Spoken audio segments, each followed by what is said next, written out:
All right. All right, we are hopping up.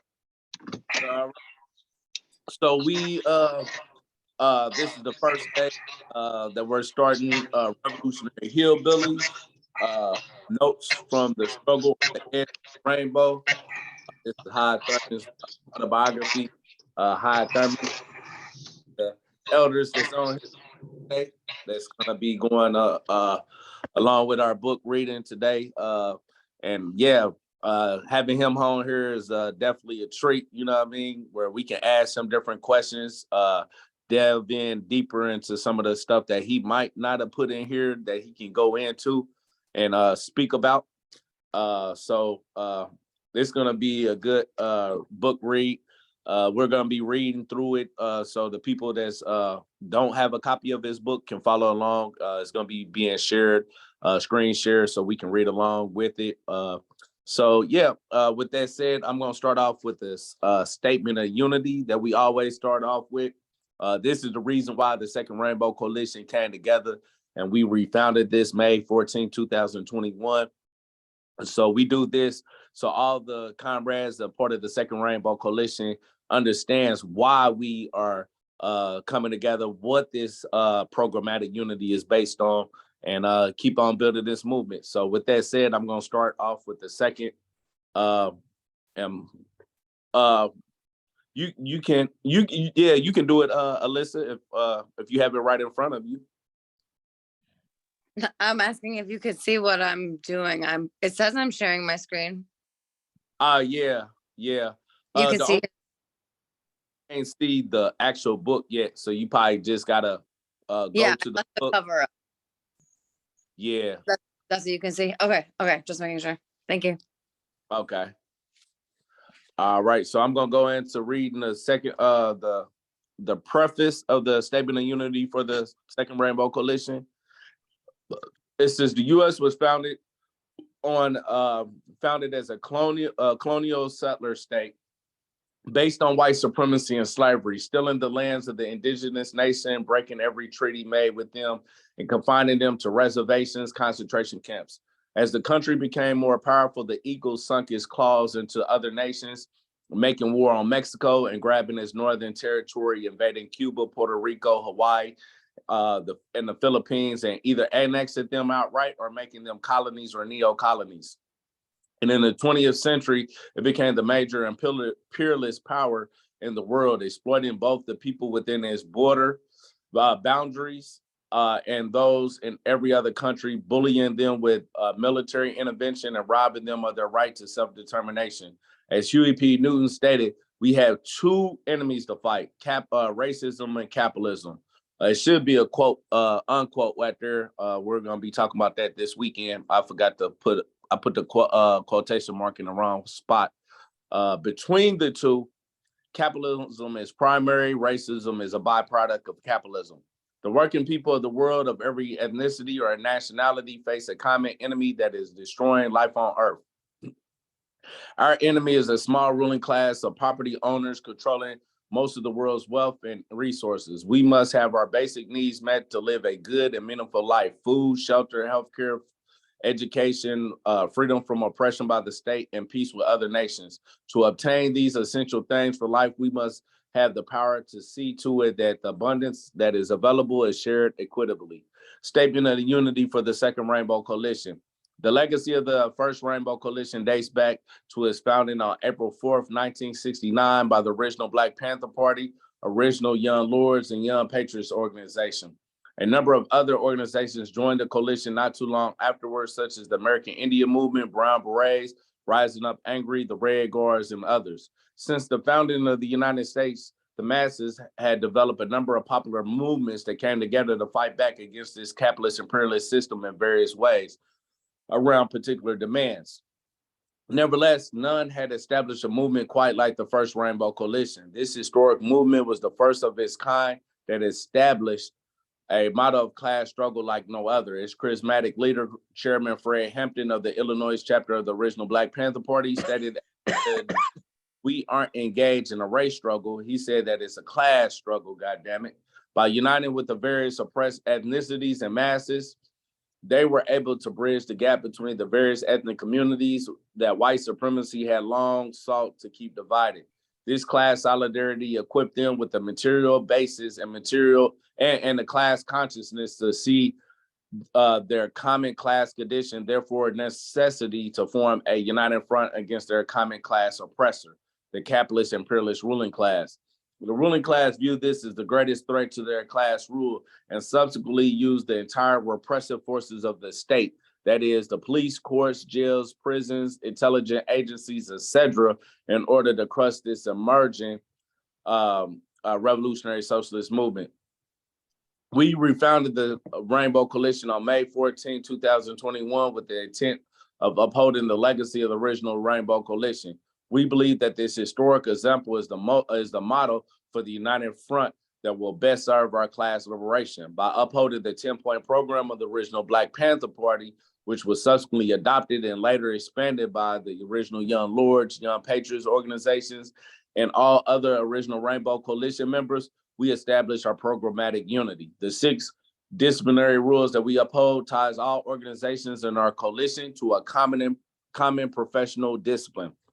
History has bestowed upon our generation a common class mission to fulfill. The representatives of the capitalist imperialist ruling class, represented by the Democratic Party and the Republican Party, cannot liberate us.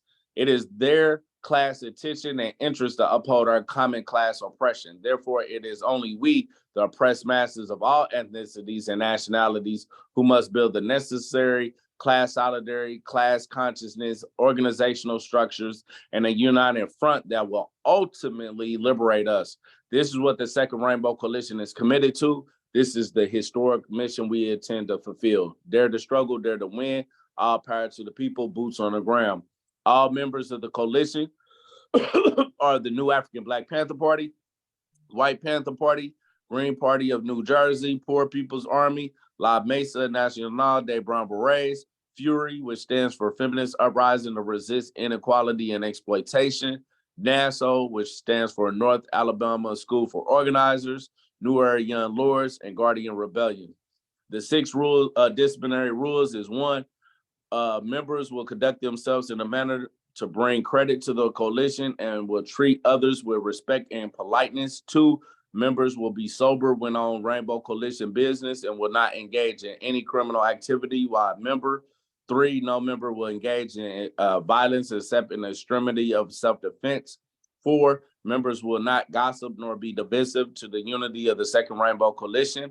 5, members will not act as informers nor work against the purpose of the Second Rainbow Coalition. And 6, nobody's authorized to speak for the Second Rainbow Coalition unless authorized to do so. So that's the statement of unity for the Second Rainbow Coalition. Hi, Thurman, you still there? Yeah. All right. I want to you come on because we got to start reading your book today. This is going to be the first day that we're starting into your book. Tell us a little bit about why did you write this book? What does this book mean to you? And like how does this relate to like the Second Rainbow Coalition and helping prepare our generation for taking up this historical mission? We just read the Second Rainbow, the Statement of Unity for the Second Rainbow Coalition. You dig what I'm saying? Yeah. Okay. Yeah, several reasons for writing this book is because the story's never really been told about what really happened, you know, in Uptown, for instance, with the Young Patriots and where we came from. You know, we were basically footnotes in other books and articles, but no one really got into the purpose of the Young Patriots because a lot of people didn't want to realize that there were actually white hillbillies, former, you know, Klan members and former white racists, you know, that are joining in solidarity with the blacks, you know, the Hispanics, the American Indians, the Japanese, and because we were all in the same boat, we were all oppressed in a community that just treated us all as trash and really not as human beings. A lot of, oppression that you'll get through the book. But the other reason that I did it was I'd made myself a promise that if I lived long enough, I was going to get my revenge on Mayor Richard J. Daley and J. Edgar Hoover. So therefore, I wanted to write something to tell the truth about those son of a bitches, and how they were so brutal. And I've seen people killed, women were raped, I've seen them, Alyssa, can you let Johnny Torres in? He's in the waiting room trying to get in on this.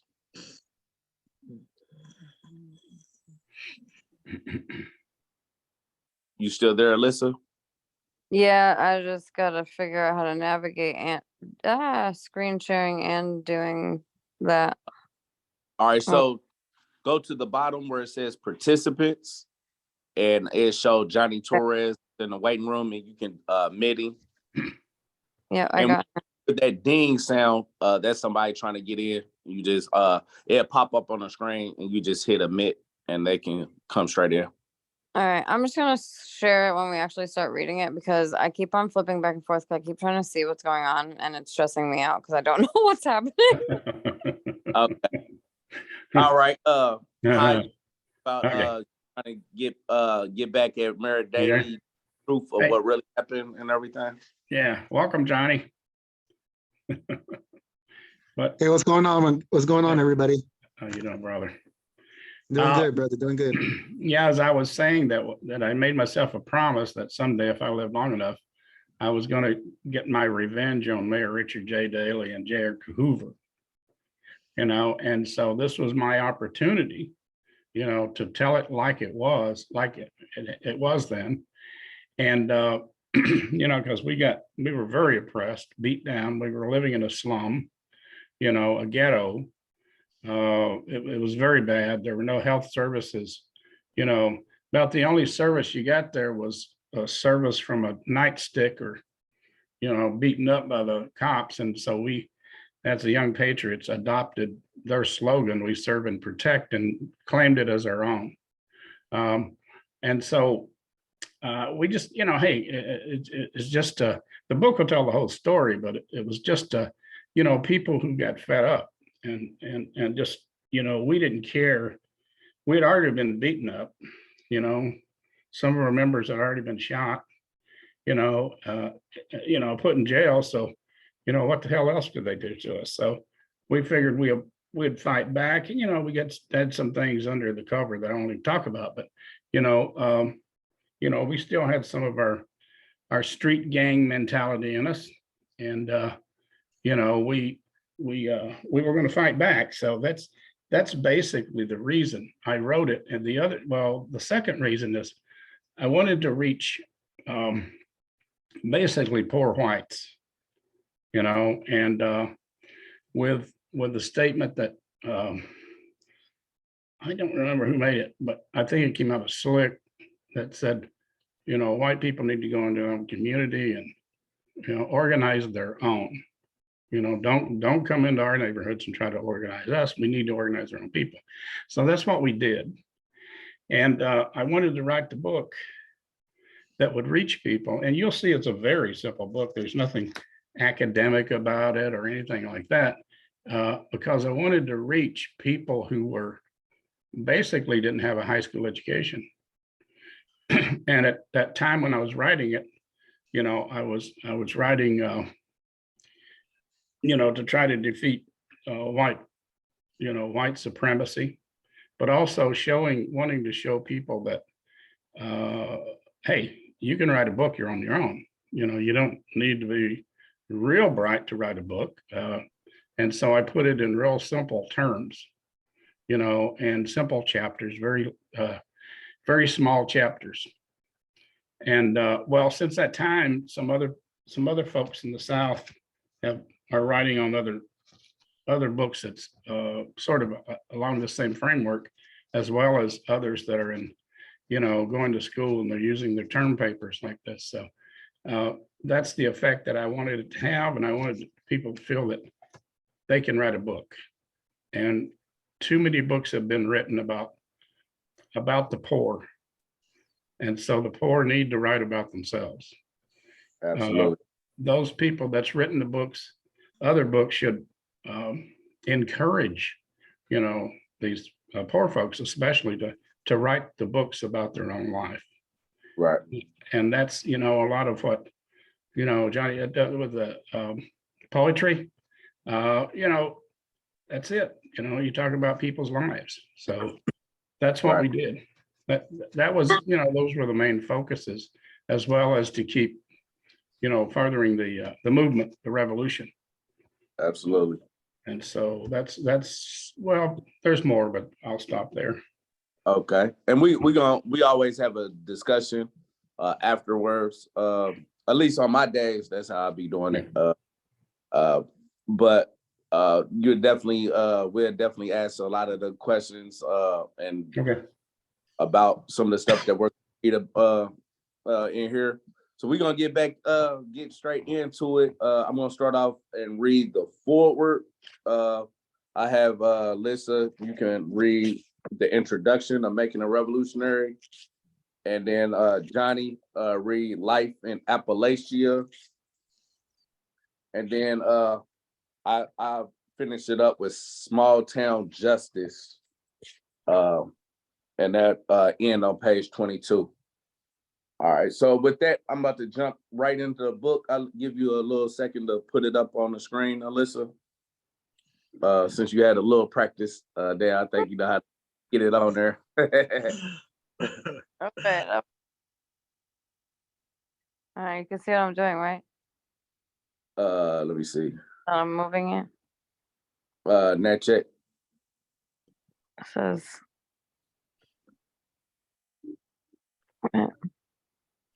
zombie. Okay, hold on. I'm letting zombie in again.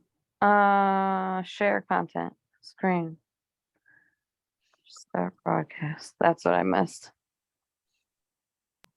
All right, Yep. there we go. Go.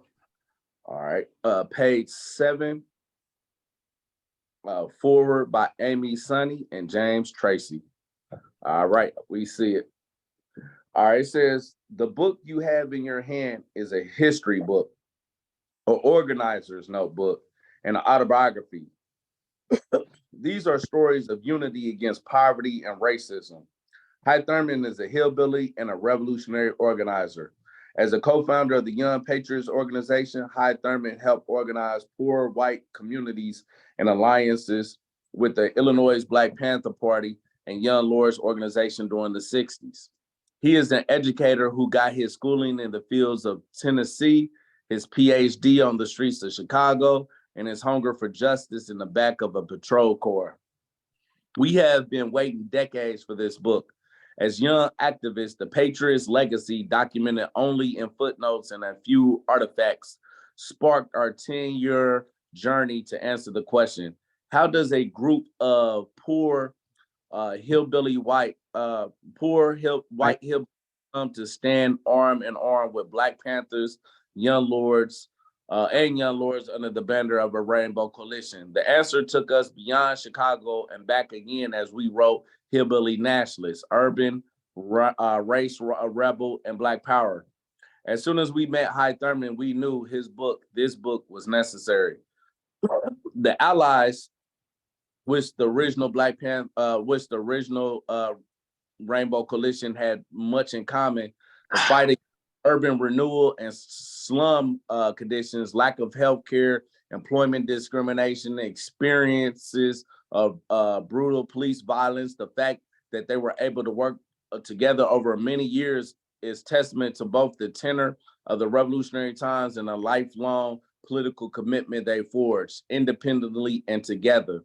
The Patriots were honest in confronting the deep racism in their community, and equally frustrated that some middle-class organizers often consider whites a lost cause.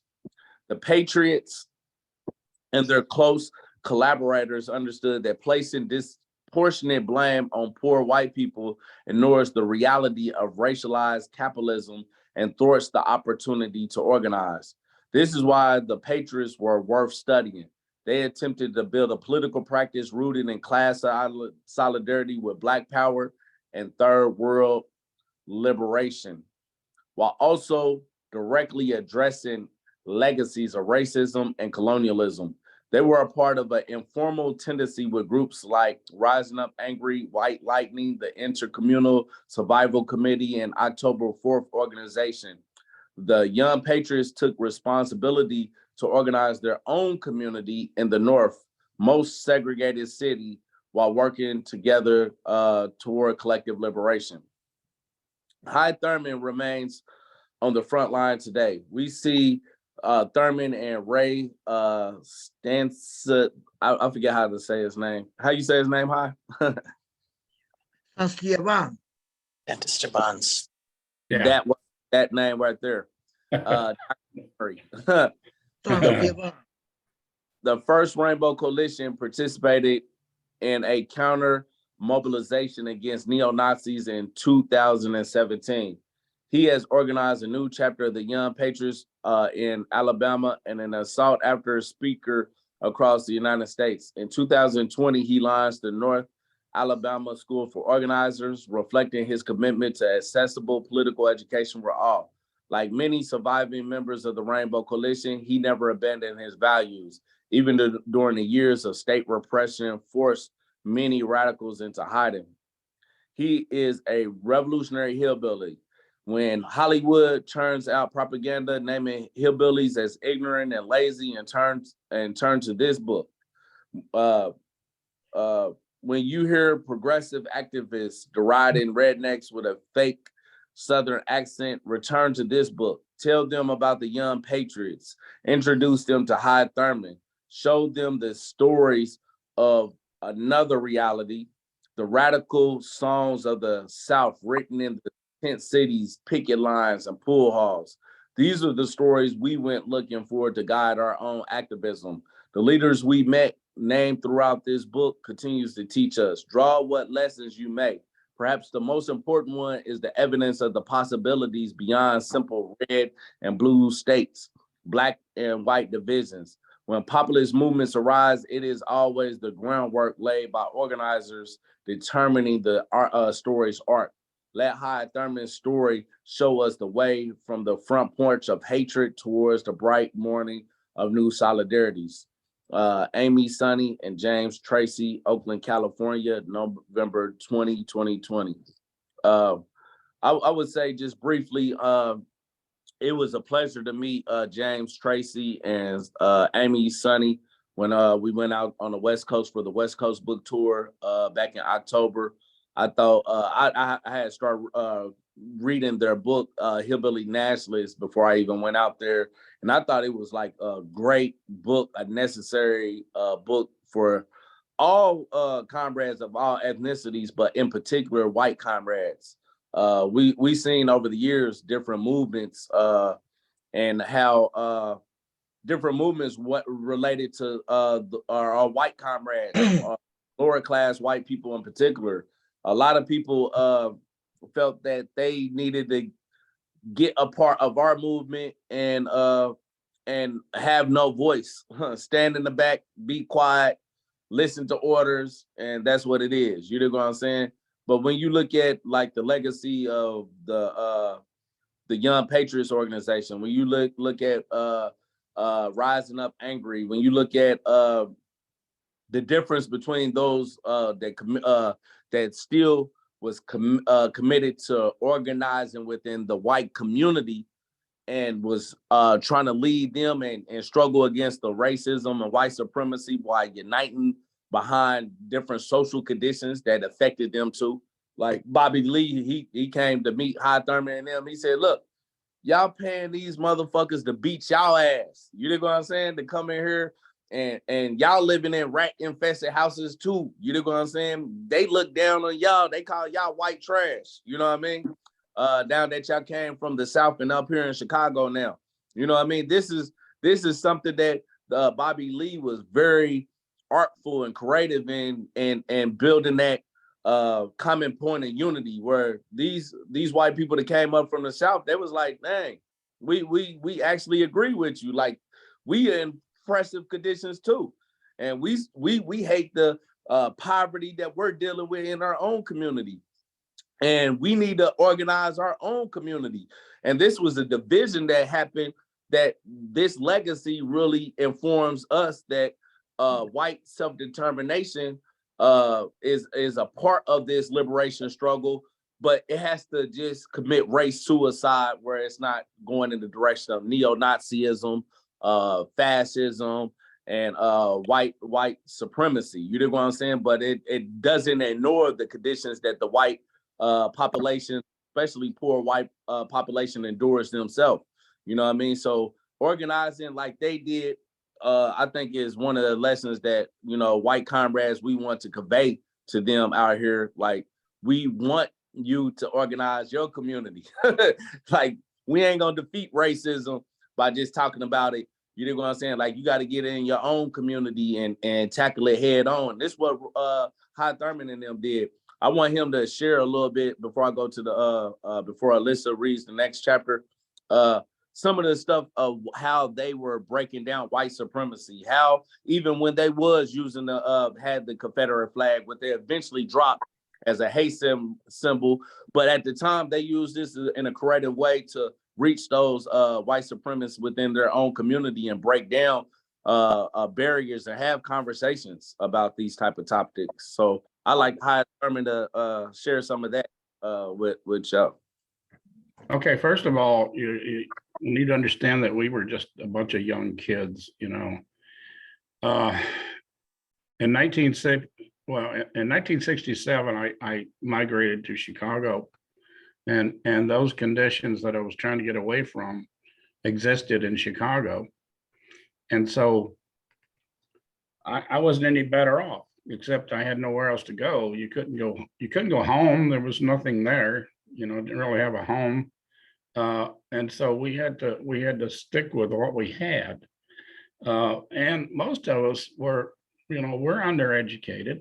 I was, you know, when I came here, I was reading on a third grade level. And most of the other folks were too. So we couldn't read many books, you know, like any of the Maoist or anything. We had to learn from other people. And so that was kind of difficult. But when we latched on to the Black Panthers, that's where the real education started happening.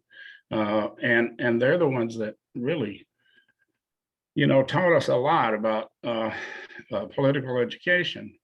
We had already gone through a lot of experiences with, you know, with the cops and slum landlords and, you know, having some of our members murdered.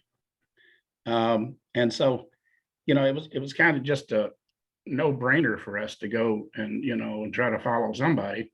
And so there were not really any white organizations around at that time that we could follow. We liked the SDS, but we weren't too crazy about them. And there were other groups around that we just didn't get it. They didn't get what it was like to be poor and what it was like to, you know, to live in this type of a community, because with them, things got too tough. They just moved to a better community. And so we had to take a stand. You know, we had to take a stand. We had to learn. It was a part of our survival. We could have stopped. We could have moved. We could have been somewhere, you know, Michigan or somewhere. But no, we didn't want to. We'd finally had enough. And that's, you know, for us to be young. I think the oldest one of the young patriots was like 21. I remember that because he was responsible for buying the beer, you know. So that's basically a lot of it right there. I thought one of the things, this is by someone that wrote Hillbilly Nationalists, Amy, Sonny, and James Tracy. They broke down in that book, and this is why I was like, this is a brilliant book. Like, this is so good for, like, especially white comrades to have a clear way to organize. But they talked about the difference between SDS and join, and how a lot of the poor whites at times couldn't feel them because they was like they was this some of their own poverty, some of their own oppression that they was dealing with within their own community at times. You dig what I'm saying? I think what's her name? Peggy Peggy uh, Terry. Mhm. Terry, yeah, she was one of the first ones to really start to focus on white issues and uniting with the white community. You want to talk about some of the differences of organizing strategies of some of those groups? Oh yeah, we if like especially with SDS, they were, they didn't quite understand our culture. Now, we did have some people from the South that were the first generation of students that understood it very well. But, coming in, most of the folks had never really associated with poor whites, much less Southern people. And so they had a hard time understanding it. As I'd said in the podcast earlier, the only thing that really attracted us to SDS and join were women, because there were some pretty good looking students there. So, and we were just crazy young guys. So we started hanging around with them. But, I even had one of them to tell me that, while country music is just a way of feeling sorry for yourself, and that was some of the attitudes. And also, they were, I'll get into some more of that in the book, but Peggy Terry was at one time was a white supremacist. She was married to a Klan leader, and she had gotten involved with SNCC, Student Nonviolent Coordinating Committee, and some friend of hers had taken her there, and she started realizing that, hey, I'm on the wrong side. And that's basically what we did. She was a great mentor to me, and because she already had a family and had, a couple of kids my age, and so we get along fine. But she was really a person that could walk in and, and kind of take control. And she was definitely not a racist anymore. I mean, we admitted that, yeah, we're racist, but that's something that we're trying to deal with. It's not anything that you can shut off and on. It's a culture you're born in, and therefore you're programmed. And so we were a minority in the community, actually, of people that were that way. And Come up here. Come on up here. Hey, can you mute yourself, Zombie? Sorry. And so, yeah, we were just a bunch of young kids and beginning to get radicalized, and much the same way with, with Chacha Jimenez and the Young Lords. They were just a bunch of young guys and girls, and, and so we're the Black Panthers. So we kind of related to each other on age. We were all young, and we had to rejected the older, the advice from the older folks, because they were trying to use us as just someone to attend meetings for bodies, and wouldn't listen to us. So that's how we got really involved and started, proposing programs that they should have proposed. And the thing about SDS, urban renewal was ready to hit the community, and SDS voted that we shouldn't get involved in it. And that was an area that was very close to us, because that was, they're tearing down our homes. Right. And so that was sort of the breaking point right there with them, and plus the fact that, the women in the community wanted, a lot of them, the real reason wanted them out, because some of the women were, and men were sleeping together. So that created a lot of problems too. Right. And there's always some division somewhere, Right. Yeah. And ours was just, with most of us was, the cultural difference, the educational difference. Yeah. So there was a lot there. It's like if I come into a Black community and try to organize, well, that ain't gonna work very well. Right. Right. Yeah. If you got a college degree, and most of them were there just to get out of the draft, Right. to get a deferment. So there were some problems there. Yeah. Yeah, I thought that was like informative to me too, because you see the white community itself is not monolithic. You know what I mean? Right. Cultural differences in the white community. There's class differences in the white community. There's educational differences in the white community. Regional differences within the white community. And these are some of the things like we have to be cognizant of and not just lump the white community in this hodgepodge of sameness. You know what I'm saying? And because if we don't see those variables, those nuances, like we can never unite with the community in such a way where we can develop a real revolutionary movement of unity amongst the various different demographics out here. And it's the same thing as well with the white community. You know what I mean? I thought that was very glaring. Because you see some of the white kids that was in the middle class of the SDS, like they didn't have no understanding of why, like jumping on board with the urban renewal, but y'all do. Y'all, this is happening to y'all neighborhood. This is y'all rat infested houses. This is them shutting down areas that y'all look at as y'all community. This is y'all stopping ground. This is where y'all call home. You know what I mean? That y'all made y'all home.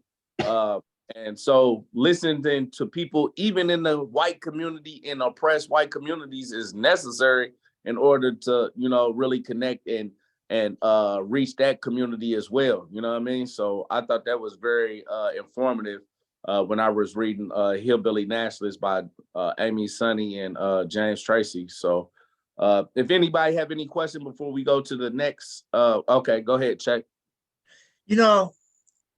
The first thing that struck me when I looked at the book was Revolutionary Hillbilly.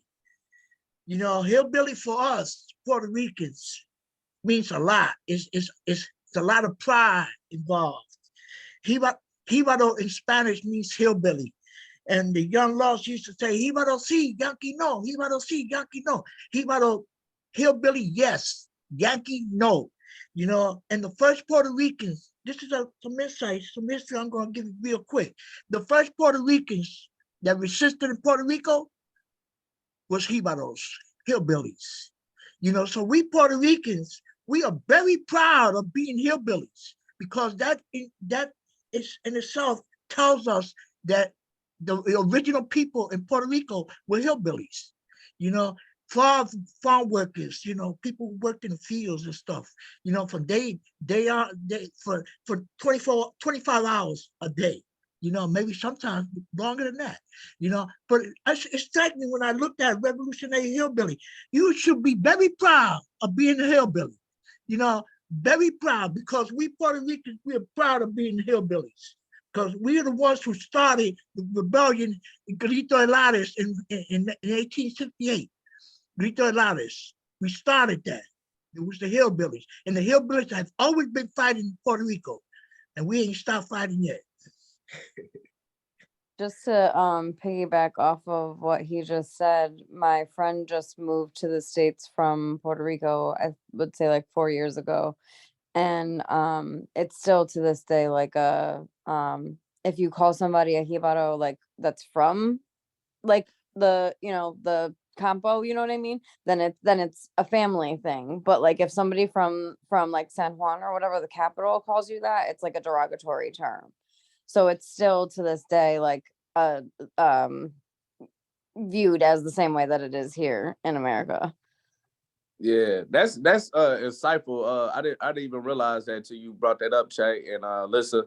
And it kind of brought to my mind how Mao Zedong was talking about the different contradictions that we must overcome even under socialism. And one of the contradictions is between the city and the rural areas. You know what I mean?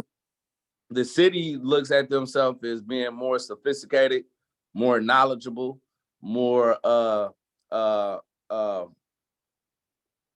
to date whereas stereotypically people look at the rural areas as being less advanced, they're ignorant, less sophisticated. You know what I'm saying? But I'm pretty sure a lot of people in the cities don't know how to do agricultural things, don't know how to survive in the wilderness, and so that shows ignorance. But ignorance, we look at it in a sense of that's just a lack of social experience, it's a lack of knowledge, and we're under different social conditions. Then we all ignorant in some type of way. We all less advanced in some type of way, but that don't mean that their culture or that community of people is lesser than or less human, less worthy of respect than the next. You know what I mean? And I think city people gotta keep that in mind because we often overlook that. Like if we go out to the rural area, if civilization collapsed right now, if a civil war happened, if we was in a situation where we had to go in the rural areas, we're gonna be listening to a lot of hillbillies help us survive out there. You know what I mean? And I gonna get a whole lot of respect for them when they help city people realize how we adapt to those conditions and survive. So I think we should always keep that in mind. And I appreciate you bringing that up, Elder and Lissa, because I think that's something that puts it in perspective. It's not just white people that live in rural areas. You know what I'm saying? It's a lot of people around the world that's live in rural areas. And a lot of them can teach us a whole lot about themselves. They're going to contribute to a lot. If we look at China, that revolution was possible. I don't know if it's a Mandarin word for hillbillies over in China, but I'm pretty sure it is. But it was the peasants that led those movements. You know what I mean? And overthrew big powers over there. You know what I'm saying? To come to power. So keep that in mind as we read and we look at revolutionary hillbilly from High. Go ahead, Alyssa. You can pick up where I left off. All right. Introduction, the making of a revolutionary hillbilly.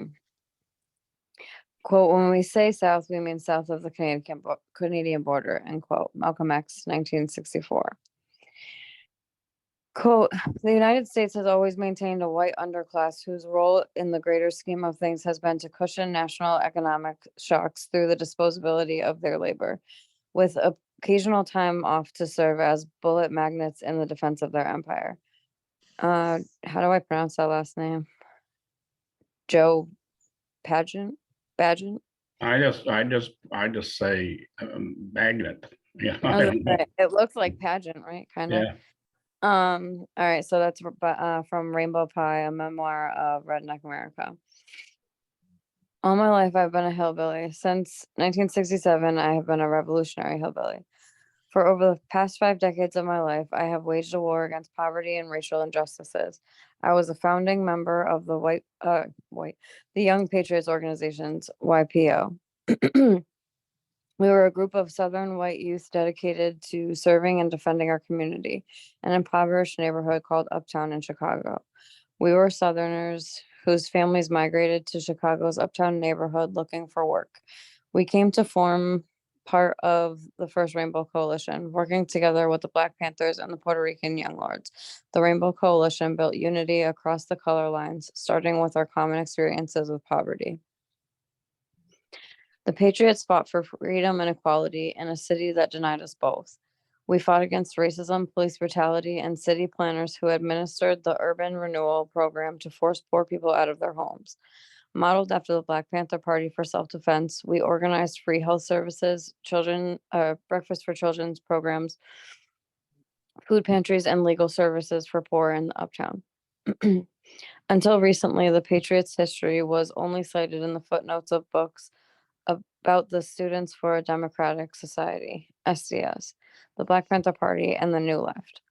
In recent years, there have been 2 books which have uncovered parts of this history: Hillbilly Nationalists, Urban Race Rebels and Black Power, Community Organizing in Radical Times by Amy Sonny and James Tracy. Were the first writers to take our legacy seriously.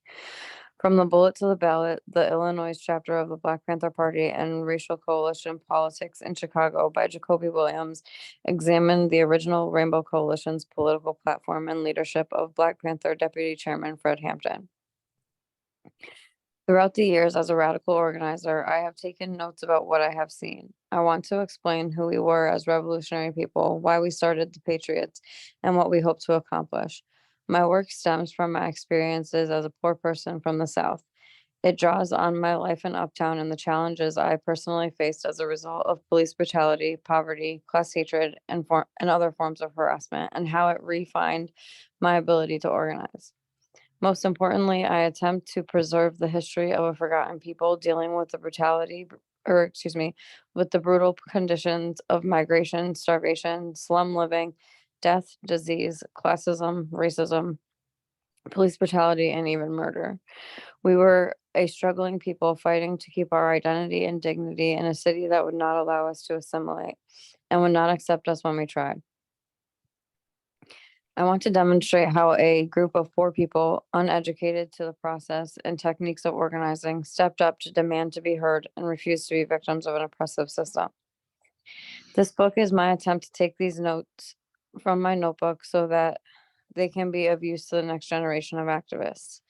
This generation, like mine before, has to confront the massive inequality and the resurgence of organized white supremacy.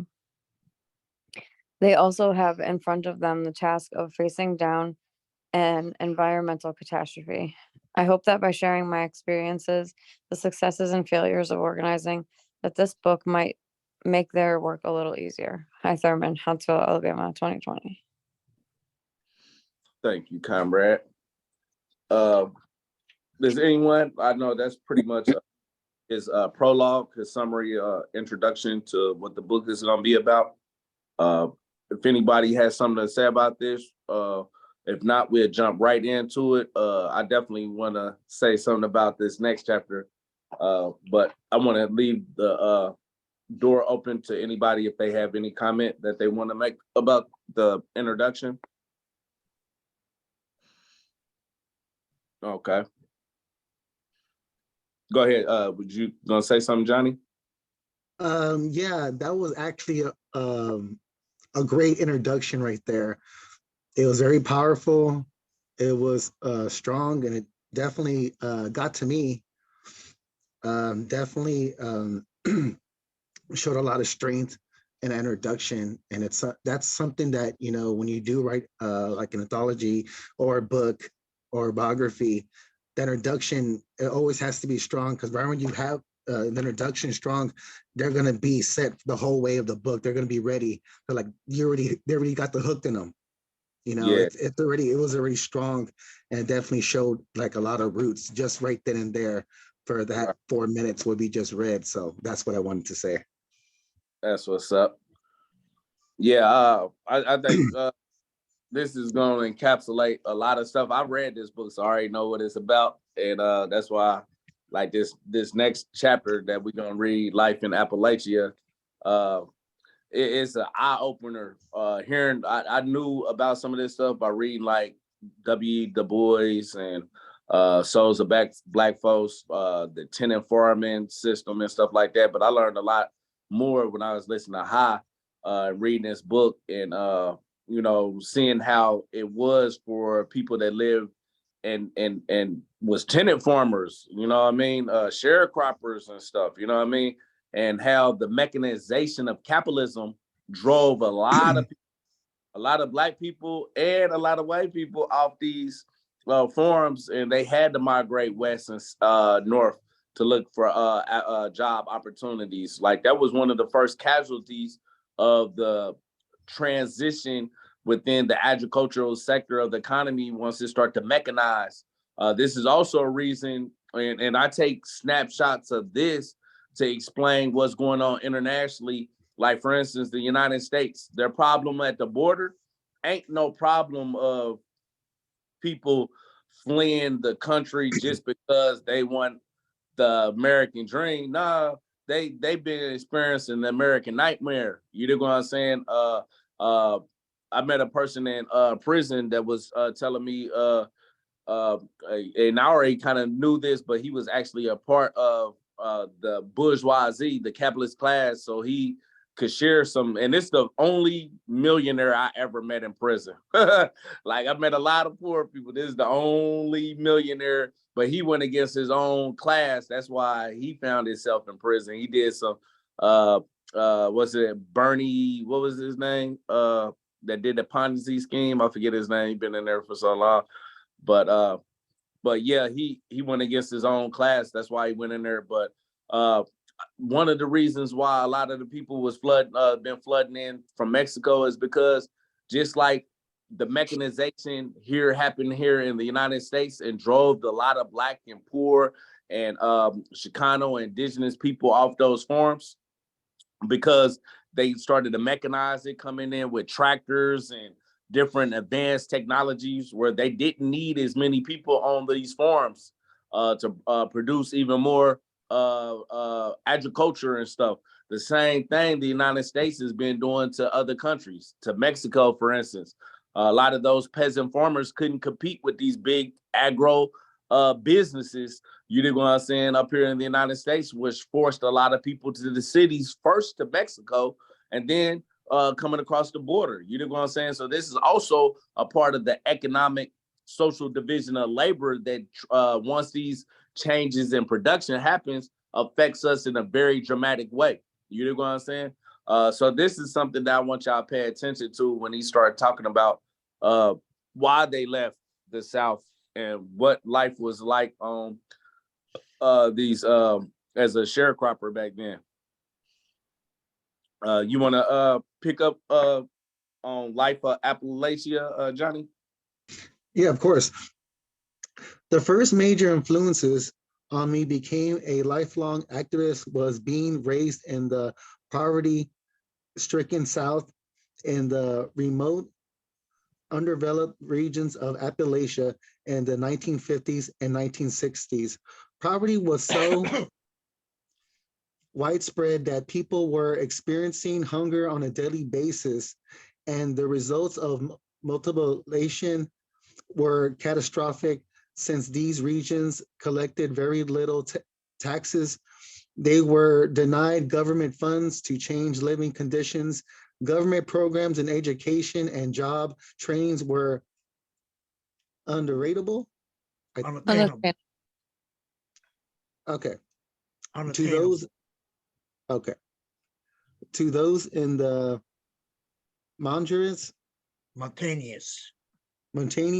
regions due to under manipulation, Under-maintained. under-maintained roads that prevented an In industry. industry to expand into the small towns, while it was difficult for so many to travel to other towns to seek jobs. Many did not own automobiles. Some refer to the past as the good old days. There was no such thing for me in my community, with declining health and the lack of education and employable skills to escape poverty. My mother tried her best to provide for her children during the harvest season. We would rise early before daybreak to work in the fields, growing beans, strawberries, corn, tomatoes, and gathering hay to survive. My twin brother and I were 3 years old when we started working in the fields alongside our 4 siblings and mother. My older sister would babysit us until we got old enough to take care of ourselves. They would take turns so there would be no interruptions in the field work. I am to this day haunted by my mother's tears and apologies that she had to mean to providing a better life for us. It was a miserable experience with the body pains that came with the blistering heat and horrendous field work. There were other families working alongside us who were as poverty-stricken as we were. The wife or children of owner of the field would arrive daily with a tub of ice filled with soft drinks, water, and home cooked meals, none of which were free to workers. The, the purchase of drinks and snacks would take up most of our daily wages, which wasn't enough to survive on. Water was available. Water was available as a courtesy.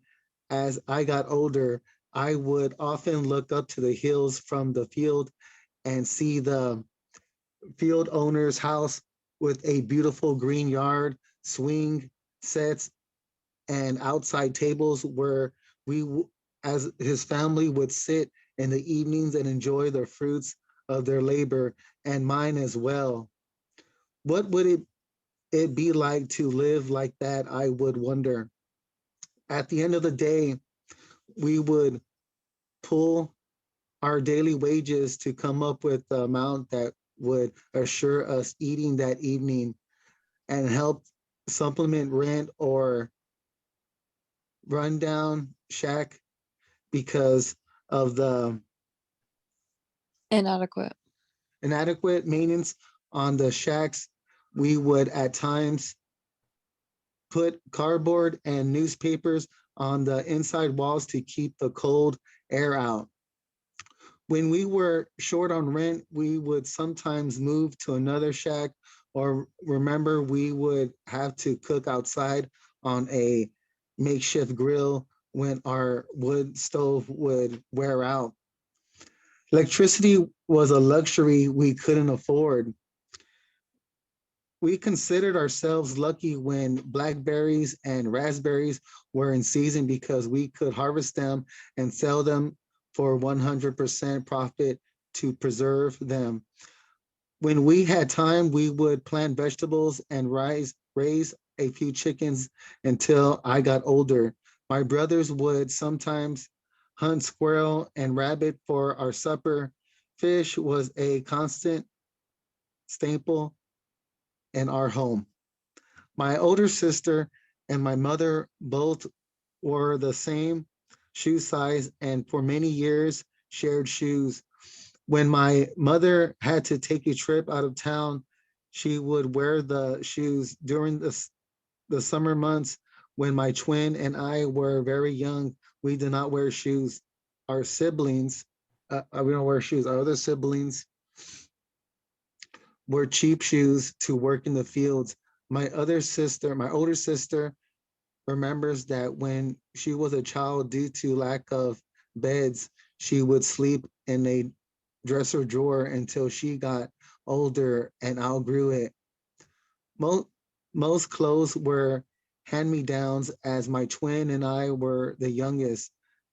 We had very little wearable clothes because they were so worn out by the time they reached us. Uh, A small time justice. Growing up in a small town, Well, let's talk about this chapter real quick. okay, I think this was like very informative of yeah, like it how was. like a lot of the poor whites were. You know what I mean? You want to say something, Che? Yeah, it's very informative. It reminds me of a time when I was lived in Puerto Rico, man, and in a place called Hayuya. You know, we lived in a shack. We had to get up early in the morning with 2 buckets and go up a hill to get some water to come back down the hill so that that water could be used to cook. Now, the only time we were able to have in the daytime, we had luxury. You know, we didn't need no lights. But at night, we have to use candles. So when I'm looking at that situation that you just read, I know what it is to be poor. You know, and I mean, we are poor, but I know what it is to live in the countryside and be very poor. I mean, extremely poor. It ain't no joke. You know, it's like being in prison. Mm. Like being in prison, man.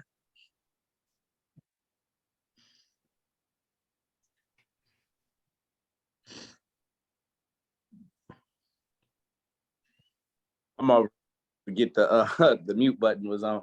But yeah, like this like really was eye opener for me. Like him even talking about like his older sister and mother both wore the same shoes and shared many and for many years shared shoes. Like that shows like how I don't impoverished know. they were. They were 3 years old when they was out in the field working with their own other sibling. I can't Yeah. even imagine like when I was 3 years old, we was still running around the yard, like there was no worry in the world. Like they come into the world already worrying about surviving, you know what I mean?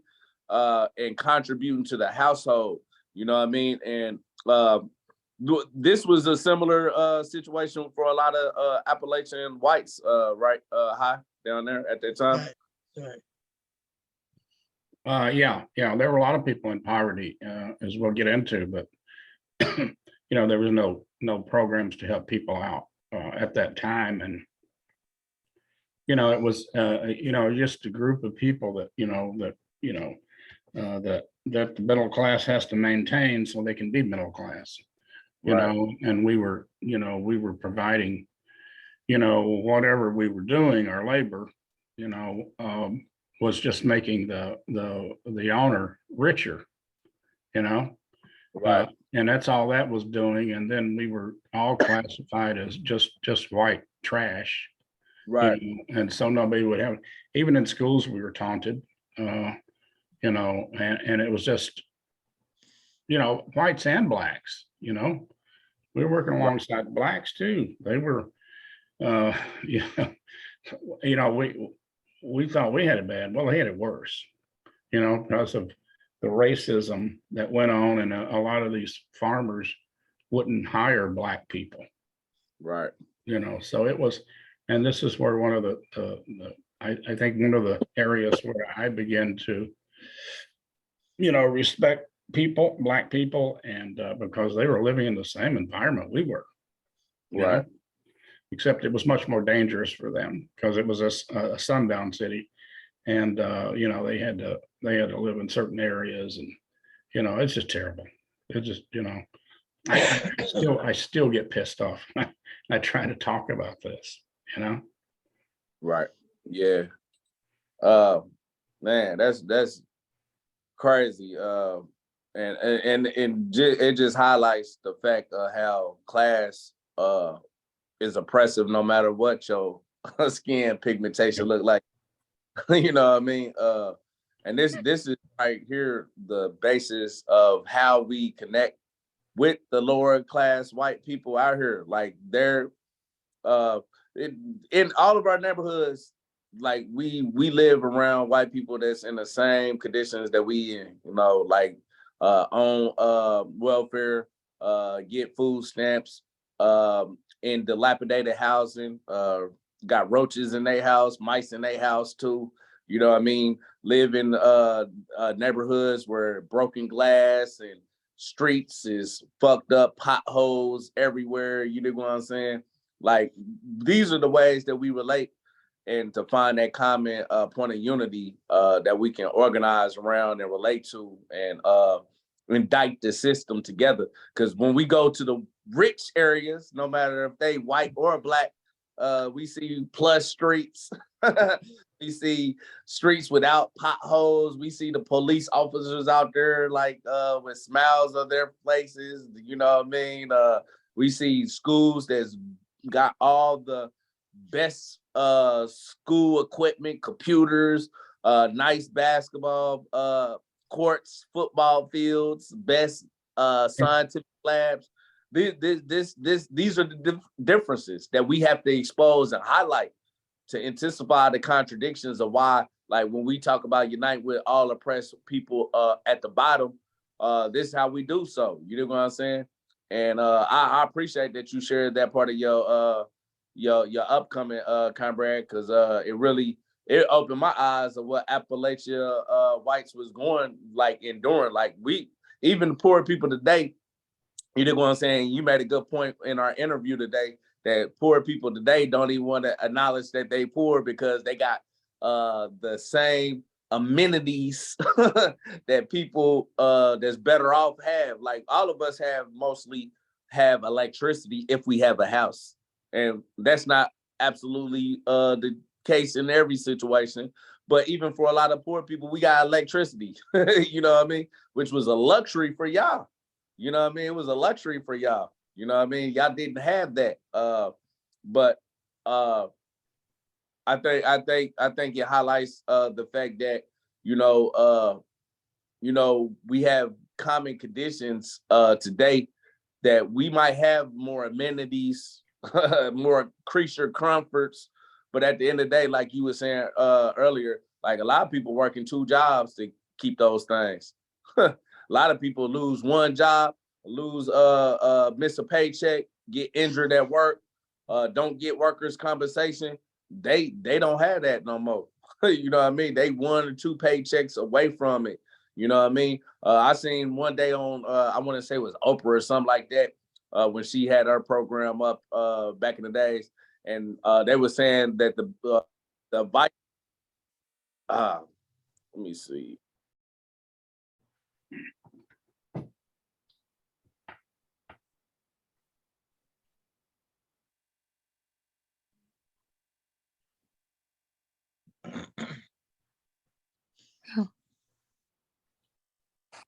I'm too afraid to move it. Where'd you go? I don't know. I think you I got cut off somewhere. Glitch a little bit and then oh, see, I don't want to move my screen. Yeah. But yeah, no, that was a really intense chapter. I mean, I've read it before, but rereading it and now, also knowing you personally, it's just there's a lot in there. Yeah. But it's like when he was just talking, it was making me think about, there's a specific spot that I think about all the time, but I see it everywhere. Essentially just redlining. Like there's a line in Hartford where you go literally 1 line over, and the nicest schools like he was just talking about, and then literally a street or 2, a block or 2 over, it's absolute, potholes and all of this Yeah. stuff. The line of whether it's Hartford or West Hartford. Yeah. You Yeah. know, That's just the way it is. And I think that's why we need to organize communities so they can fight for, self-determination. And Okay. if they raise enough hell, a politician's going to listen, you know? Oh, yeah, absolutely. They got to listen. Yep. What All right. happened to Kwame? I don't know. I'm gonna stop sharing for a second and see if I need to like admit him or something, because I don't know where he went. There's something in the chat.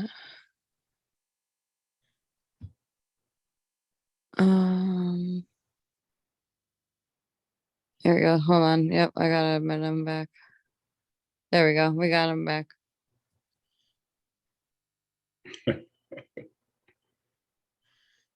Are you there? Yeah. All right.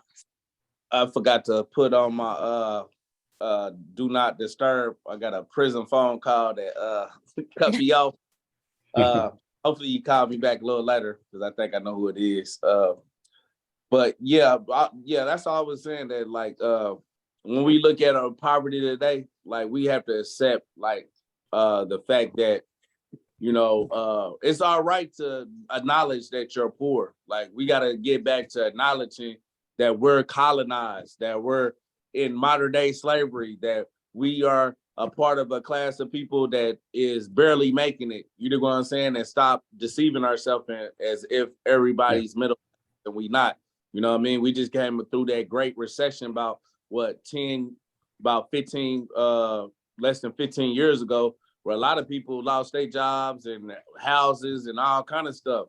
You know what I mean? So being able to acknowledge the real conditions that we're under puts us in a situation where we can actually start to address and find a solution to it. You know what I'm saying? So that's what I was really want to get to. Because just because we all got TVs now, just because we all got electricity now, just because we all might have some of these creature comforts. Everybody knows, like a lot of us, like only 1 or 2 or 3 paychecks away from losing all that. and Comrade Rob made a good point. He was like, yeah, even the ones that is 2 or 3 paychecks away. What about the $50,000 of student debt you have from college, like that you still paying off? Like you don't even own your house. Like you still have a mortgage on that. You know what I'm saying? A lot of us have still all these expensive credit card expenses. You know what I'm saying? That's been helping us survive for a long time. You know what I mean? To stay above water, but that was just like a lifeline that could easily be cut off and we would really be hurt. You know what I mean? So I like the fact that he acknowledges like his real social conditions at that time coming up in a poor conditions, because we can relate to that. You know what I mean? We know what that feels like. You know, I remember when I was coming up, I didn't put this in my autobiography, but we had a car that had a hole in the back of it, And like when I was a little kid, if I wanted to use the bathroom, I just pee down the little hole, this little big hole in the back seat. You know what I mean? It was like a Flintstone car that we had. I didn't even realize we was poor when we lived over there, like until I moved out to the suburbs, and I was like, well, like people live better than we do. Like, is everybody around you living in the same impoverished conditions? You know what I'm saying? So, yeah. Did you have something to say, Che? Yeah, it's a clear example, what that this chapter here, it's a clear example of capitalism. What capitalism, to what extreme would capitalism go? Because capitalism creates these conditions for us to live in, and we poor people, and what hurts me is to talk to a poor person and they say, oh, I may not have nothing, but I have God in my side, and that hurts me, man, because I said, if you got God on your side, then why is it that God doesn't help you get out your situation? And I'm always fighting with people, man, with people who have beliefs, man, because, hey, but you know what they call that? Alienation. Yeah, alienation. That's what Marx talked about, alienation. That's just what it is. And that's who they are, man. They alienated people, man. They think that poverty doesn't affect them, but poverty does affect them. It affects us and affect everybody who's poor. Right. Absolutely. Yeah. Appreciate your comment on that, comrade. Yeah. I think a lot of people like use all kind of ways, defense mechanisms to cloud over like what the real situation is. Like a lot of people, turn to like drugs and stuff to stick their head in the sand and not acknowledge like what they real conditions is like. You know what I mean? They want to drown it, numb it out. You know what I'm saying? Not even see what they really dealing with.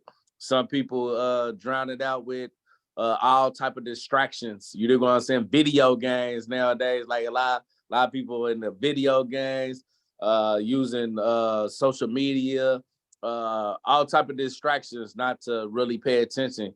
You know what I mean? Just to stay numb. And that's another part of alienation is that Marx talked about, is that a lot of people feel detached from the job, their life, and a lot of what people cope with it in so many different ways to blind themselves for their true conditions. But to me, I don't want to be numb. I want to see what's really going on.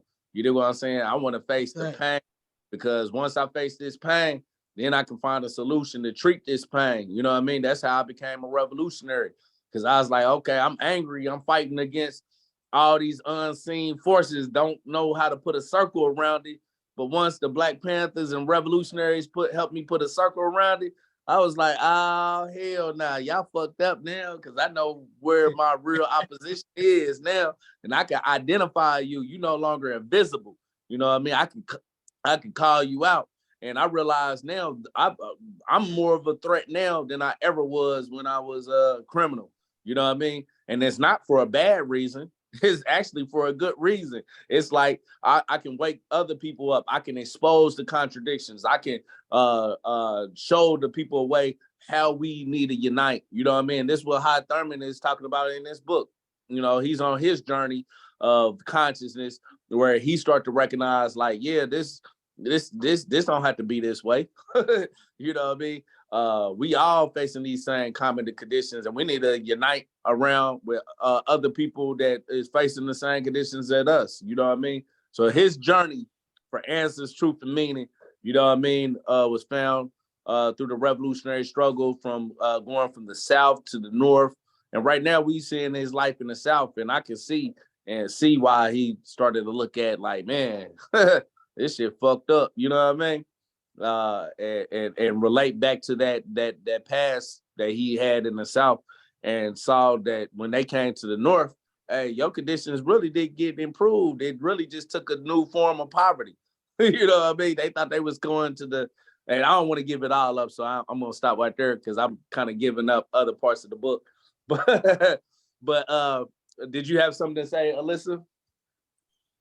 No, I think I said when you got booted, I think I said what I needed to say.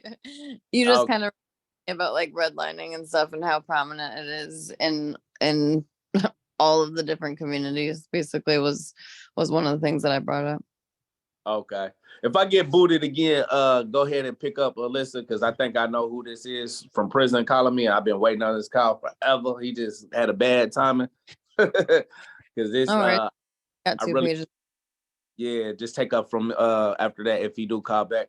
But I'm gonna if no one else has anything to say about this chapter, I'm gonna jump into the last chapter, small town justice.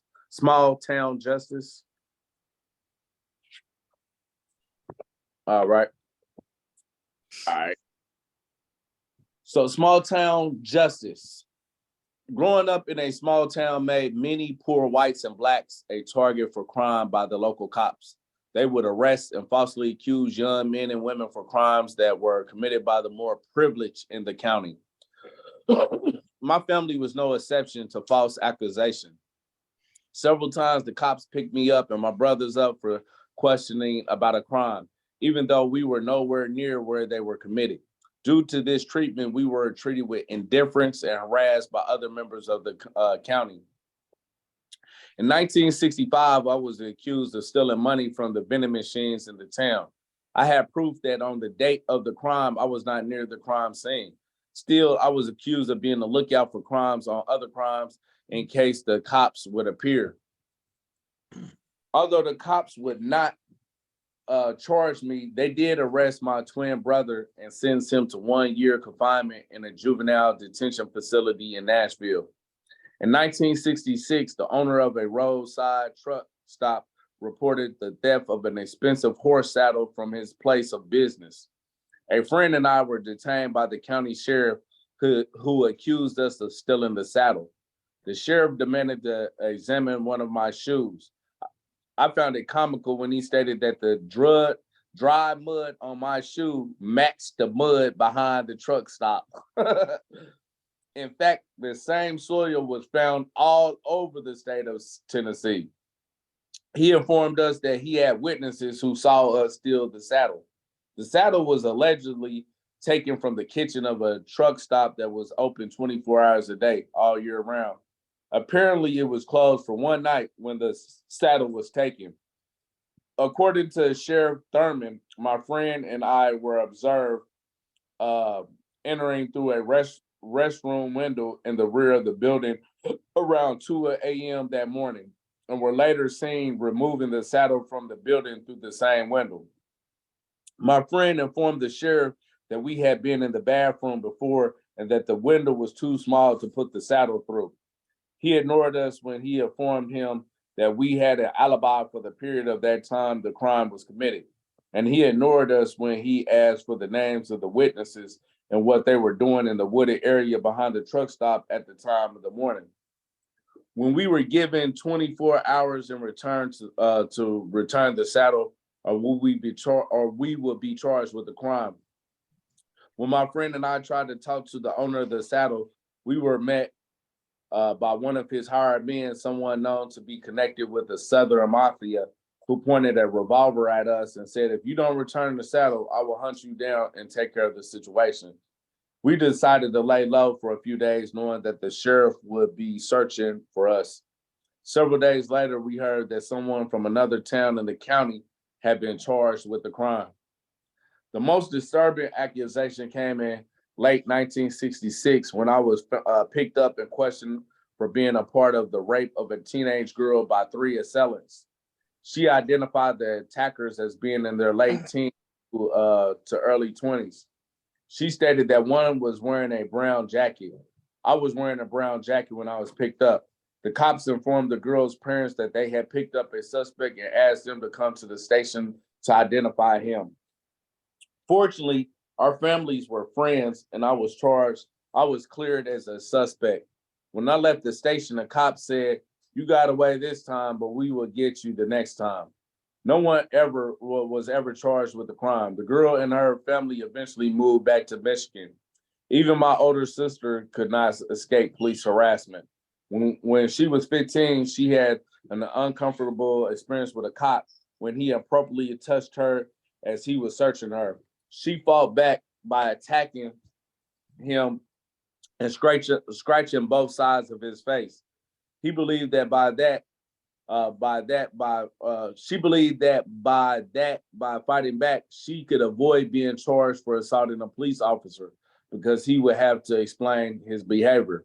Due to the constant police harassment and my family's reputation, I knew that it was just a matter of time before I would be serving jail time.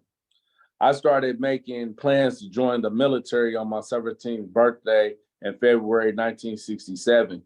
Fortunately for me, my older brother, who lived in Chicago, visited later that month. And within a matter of days, I was in Chicago. So that's the conclusion of the chapter, Small Town Justice.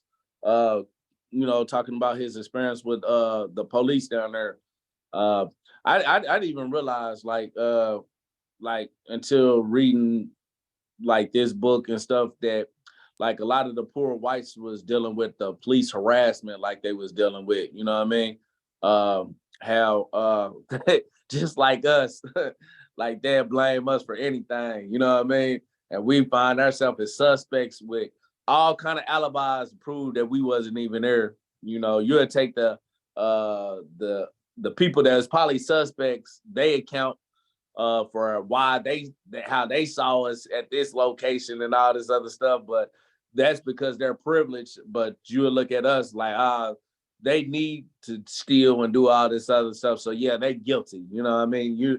We don't even need no evidence. They're already guilty. It's the mud on your shoes that proves that you was at that scene, even though this the same mud across the whole state of Tennessee.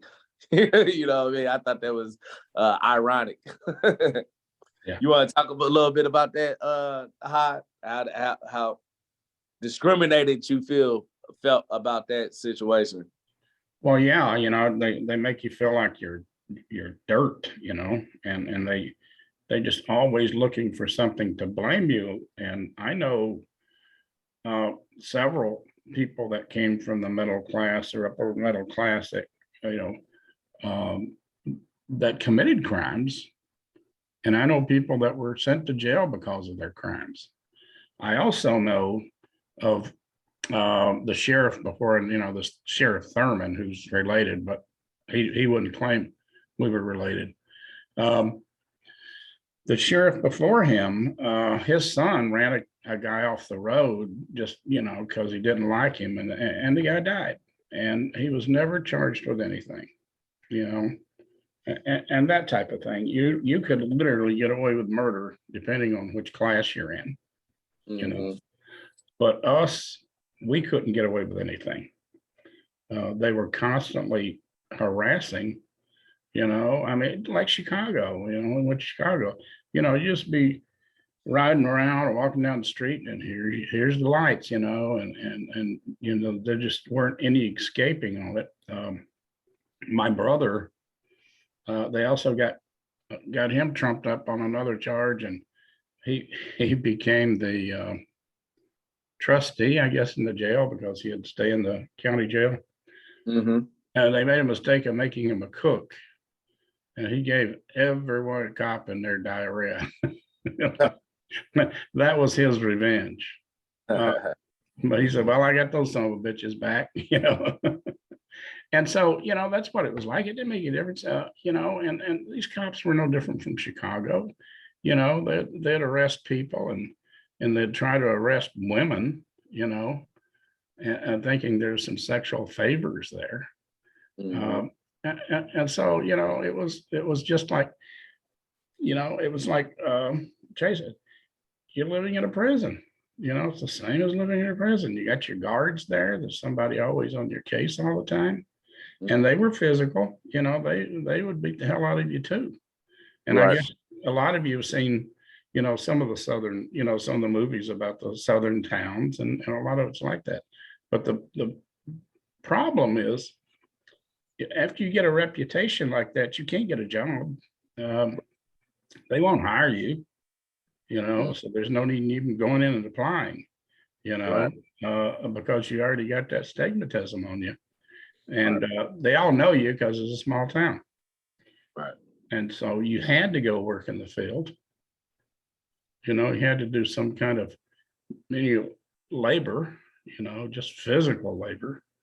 Mhm. And so there was never been anybody in, you know, in the schools that were trying to help you. And that's one of the reasons I dropped out of schools, because, you know, a lot of us were targets in the schools. Mhm. The schools treated us like we were a nobody. And back then they could physically paddle you. Mm. And Yeah. so they tried it with me one last time. I told the principal of the school, you hit me, I hit you. You know, Right. and he had a paddle that he'd bust your ass with, and whatever your mother's name with is that's what he'd name it. My mother's name was Pauline. He said, Pauline's gonna spank you now. Wow. Yeah. So I couldn't get on any teams or anything. So, you know, what are you gonna do? You know? So Yeah. that's when I left. I couldn't take it anymore. Mm. You know, and my buddy who had gotten accused of stealing the saddle with me, he just went to the military. He said, I'm getting out of here. I can't take this anymore. You know. But anyway, that's a lot about that chapter. You What I try to do is go through the periods of my life and think about those and try to put them into these chapters, you know, try to separate everything. So, you know, one chapter does not lead into the other necessarily. right. Well, did you have something you was wanting to say, Che? Yeah, being poor, you come with a label, automatically. Yeah. Being poor, you come with a label. You know, it's like during slavery time, they put on a slave, they put a mark on him, a burn mark. It's the same with poor people. You know, regardless whether you're black or white, it doesn't matter. You poor, you poor. They ain't gonna look at colors. They're gonna look at the fact you poor. And when you poor, you become automatically a victim. I know I was a victim when I was a kid. I was constantly being picked up in the street. You know, just for hanging out in the street and talking to my friends, I was picked up. You know, and then taken to the train, I would say the train station. Oh God, taken to the precinct and get smacked around, and then sent, and then taken to a place in the Bronx they call Spofford. They used to call it Spofford, you know, and that's a detention center for kids. And they used to put me in there for a few days, and then my mother had to go to court to get me out. You know, but there was no charges. That's the whole thing. There was no charges. As a matter of fact, I was in jail. I was in a kid's jail, but I was no charge. You know, do you know that during the early century, during the very early century of this country, you know, a lot of black people were being put in jail without no charges. Without no charges. So it's the same thing with us, man, poor people in general. We get, you know, we get blamed for all kinds of bullshit that they do. Yeah. And you know, that's what's happening with the ICE detainees. Because because I'd go visit the ICE detainees here before they moved them out. And these folks, you know, had been in there a year, 2 years, 3 years, no charge. They just kept them, you know, and they didn't care for them because some of them hadn't had a change of clothes in a year, or socks or underwear, and their food was terrible. So, you know, and they were oppressed. So, you know, even there, you know, they were making money off of them by them being in, you know, in these ICE detainee places, and they didn't care. It's like profit, prisons for profit is Yeah. what it is now. Yeah. So they want to get you even more now because there's a profit to be made. Right. I was talking to a podcast today at Kwame and I were on, and the state of Alabama used COVID funds to build 3 new profit prisons, and they used the COVID money for it. And then the reason they did that is because the profit prisons they have here now threatened to sue, or they're going to file a lawsuit against the state of Alabama because the prison wasn't full. You know, That's crazy.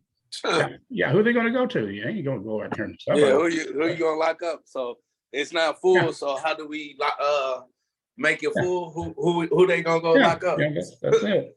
And you know, there's no charges against people because they haven't committed any crimes, but you're gonna throw them in there anyway. You know, Wasn't it what Kwame, where you were talking about that they were like transferring prisoners from like Arizona or something to your prisons, one of your prisons that you were at, Yeah, just to they, fill them up? at one point they was renovating a prison, the shoe, and at first I thought they was just picking on me, just to be picking on me, and in some type of way.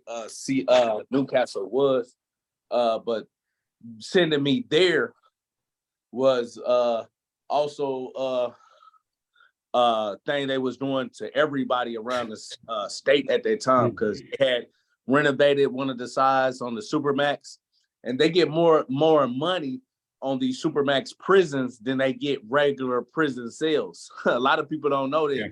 You know what I mean? They get a lot more money. So Sure. they want to keep these prisons full capacity. So after they got done renovating it, they started sending a lot of us back to go to the shoe for any reason that they could find to fill up those cells. And a lot of people was told all kind of different things. It was like, oh yeah, you're just going down there just for just a few weeks till we finish renovating at your prison, up in another prison, and you'll be back here. Man, that fooled everybody, because everybody started to realize we was being played. Some of us stayed on them units for 7 years. You know what I mean? Like 5, 6, 7 years and then getting off. And and I talk about that in detail in my autobiography, how psychological torture that was. Like, people was committing suicide, losing their minds, but they don't give a fuck. You know what I mean? This is how they make money off of us.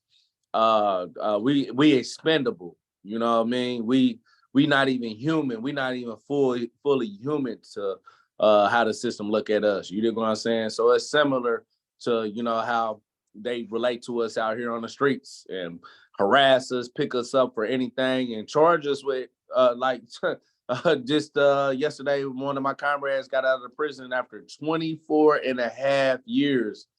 He was in there, and they already knew he was innocent. Like, none of this stuff, him getting out right now, is like came about through some miraculous revelation. Like, they knew that this dude did commit this crime. They even knew who actually did it, and just went with it because, look, he a poor black dude. You know what I mean? You know, he was in the streets at the time, but he wasn't out here killing people. You know what I'm saying? But they charged him with a murder that he didn't commit. Just got out yesterday after 24 and a half years. You know what I'm saying? So this is a normal way this system works. This is an indictment against this system. Why this system ain't gonna never be in our interest.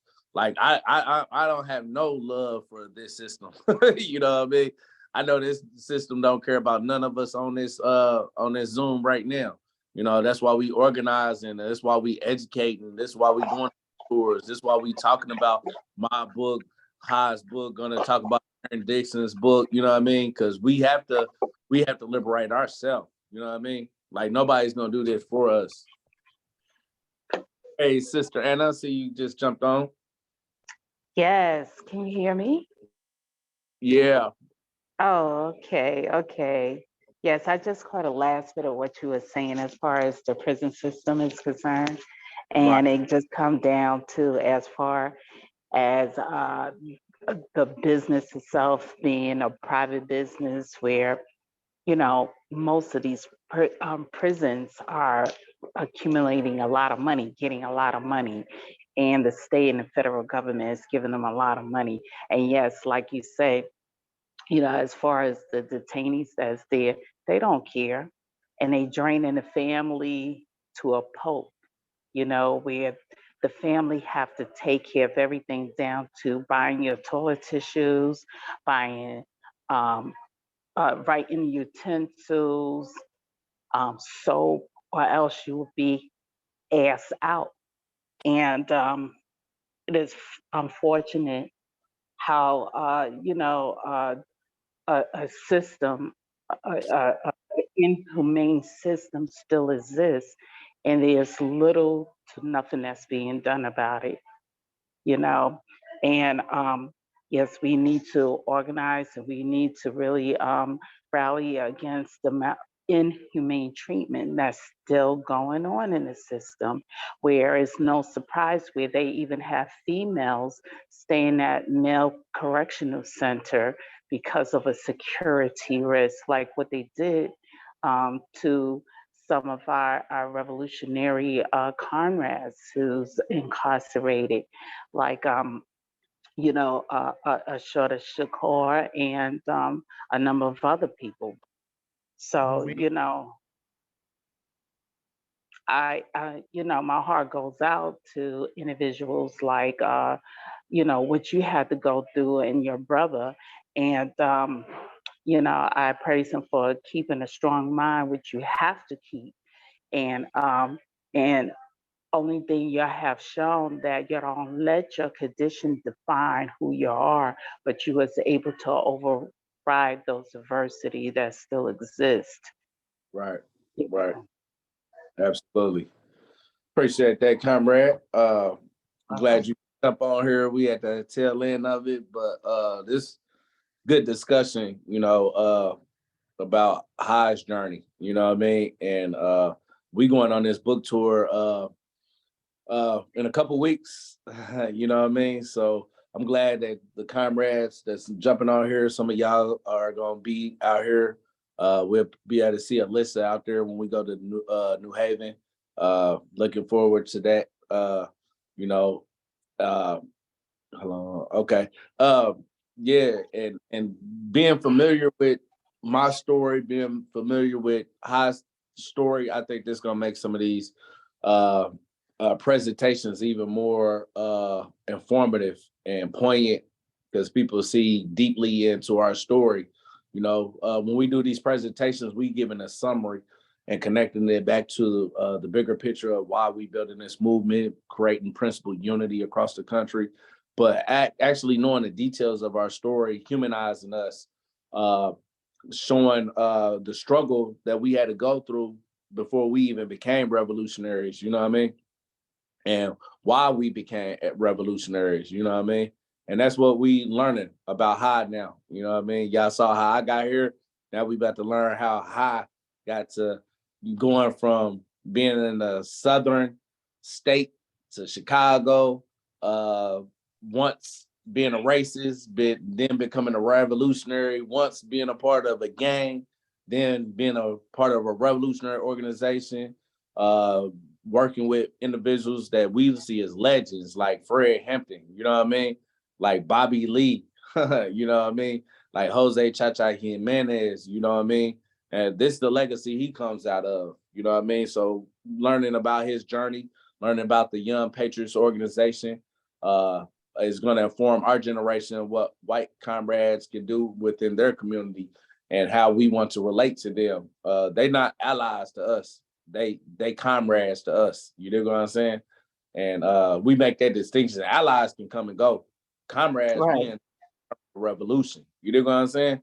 So that's why our people don't use the term allies, comrades, because we in this for the long haul. Like, we understand this gonna be a protracted struggle, and this is necessary.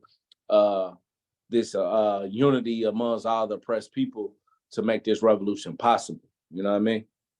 So, you have any parting words for us, Comrade High, before we'll be conveying again Sunday to go in the next few chapters of your book? Yeah, it's like we all have to get out there and spread this gospel, this revolutionary gospel, and this, the Second Rainbow Coalition purposes. And, like we said earlier, nothing's said, nothing's ever heard. You can't expect to know what's going to happen if you don't approach it. So, Right. Yeah, and I think doing this for over 50 years, I've seen it all. But I do know that you never know who you're reaching. Sometimes you do later on. And as I had said today in a podcast that Kwame and I were in, when I was writing this book, a guy named Scott Crow, he's a anarchist. He's written a couple of books, and he called me and said, "Hey, I want to pay for the editing of this book." I said, and I didn't really know him. I knew him through the book, his books he read. I said, "Why would you want to do that?" And he said, "Because when I was a kid, you guys fed me in a free breakfast program. That's my paycheck right there. I'm not interested in fame. I'm not interested in money. I'm just interested in helping people have a better way of life. And you ain't gonna have a better way of life in the system we're in now, because we all know that. We've already gone through that, and we can testify to that. Right. We gotta change the world. That's what I'm saying. And I've been trying to do it all my life, and I still think we can do it. Absolutely. And it's through these kinds of books here, and this stuff is really powerful. Yeah, I appreciate you coming on, Comrade. Sister Anna, you had something to say before we close out? Yes, I really want to appreciate you actually telling your story, giving a narrative of your revolutionary journey to this generation and using it as a torch for the next generation. And as I get into Brother Conrad High Thurman book, it just make me recall what I have to go through, because I was just as dirt poor as you, brother, living in a barrio, in that's East Harlem. And I remember those nights when my own father had to look and try to figure out how he's going to feed his family. And the many times that we had popcorn or, government cheese sandwiches to eat if we were lucky. Yes. Everything that you was going through, I'm like, God, I can just recall everything. It's just bringing back what my family had to go through in the times when we didn't even make our rent, where my father had to either have these rent parties where he charged $5 at the door for people to come in and get a free dinner, dance, argue, and fight and leave. So, I'm just so highly interested in all the jewels that you are going to really open up to us for us to carry on, that will help us in our journey. And I want to appreciate you and appreciate Brother Kwame. Oh my goodness. To say that, every testimony, you got to go through the fire in order to give that testimony. So Yeah. I really want to say I appreciate the both of you and what you're doing. And this will encourage many others, along with Brother Johnny, and encourage us to not only read, but to write our narrative. So I appreciate y'all very much. Well, we appreciate you too. We're all brothers and sisters in the revolution. And maybe you should, I'm trying to encourage more people to write their book, to write their story, so we can reach more people, Yeah. And maybe that's what we can get. And maybe that's what'll come out of this too, I hope. Like your story is very powerful. Yeah. Yes, I said. Well, I definitely appreciate everyone coming on, having this discussion with High. This is the first day that we jumped in to start his autobiography, learning about his life. Hope y'all tune in. The next one's gonna be Sunday, 2 p.m. Eastern time. Definitely log in, tune in for that. I might not be able to make Sunday unless this other obligation I have end up being canceled. But if I'm not on there, y'all already know, I always go back and look at these discussions while I'm at work, listen to the audio. So it's always going to be available on our YouTube channel. So definitely look at that too if you miss any one of these. But I appreciate everybody coming on here. I appreciate you coming on, jumping this off with us, High. You know what I mean? Getting the feedback from the horse's mouth is always insightful. You know what I mean? Adds even a more rich discussion to these conversations. So appreciate you coming on, comrade. Well, I'm going to try to get on all of them. So I think I'd like to get people's opinions of what this is about. So I really appreciate everybody's input. It helps me to understand it a little better, So thank you all. Absolutely. Thank you. And Sonny, I just want to mention that I believe Brother Nico, he will be moderating, but if not, definitely I'll be there to cover for him. It's going to be fun. We're going to have a game. It's going to be another game. So I look forward for everyone attending and just taking part. And I'm going to ask our brother Hyatt, regarding his journey, Thank you. Absolutely. All right. Well, comrades, y'all have a great night, great evening. And we'll convene back here Sunday for the next book reading. I know some of y'all will be on the meeting tomorrow for the Second Rainbow Coalition. So I'll be seeing a number of y'all tomorrow. So everyone have a good night and all power to the people. All right. People. Black Power.